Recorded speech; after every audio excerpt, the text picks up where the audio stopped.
We are expecting those clouds to eventually clear on out. Clipper system to our north doesn't impact us. High pressure drifts east throughout the day today, and then we'll end up seeing another Clipper system trying to make its way through on Saturday night and into Sunday, but it moves well to our northwest and then stays to our north, so it doesn't really bring a whole lot of precipitation into the area. It will bring some breezy conditions and cloud cover Saturday and into Sunday.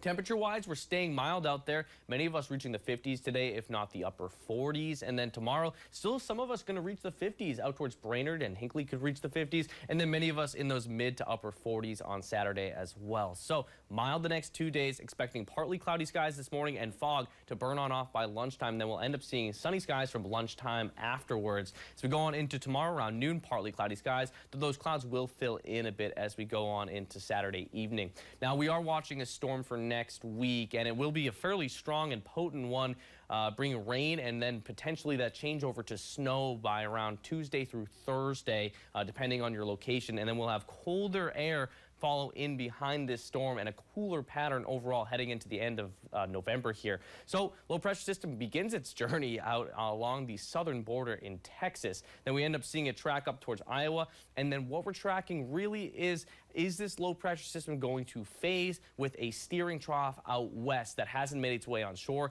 This system, the upper level low, has made its way on shore, and that's giving us a little bit more confidence in this forecast. With track number 1, which is where we've been trending towards, that's where the storm phases with that steering trough a little bit later, and it allows for the storm to track further north into Minnesota, bringing less colder air into the system, making it weaker and giving us more rain. Track number 2, however, which is what models were really favoring about 36 hours to even 24 hours ago, would have left us with more snow, colder air, and a stronger storm. So here's one model solution to this. We're looking at rain to start everywhere and then starting to see a little bit of mix show up well to our north and west by Tuesday night into Wednesday. And then throughout the day on Wednesday, seeing some lighter precipitation because it's a weaker storm, and could see some flakes mixing on in there. Could even see some lake effect snow mix on in there as well on Thursday. But overall, this model run showing that mild solution that is a less potent system. So obviously have to stay tuned. Models will flip back and forth on this. But for now, looking a little bit milder than it did yesterday for that Tuesday through Thursday storm. And of course, we have a great weekend on the way. 50 today and staying in the 40s through Sunday.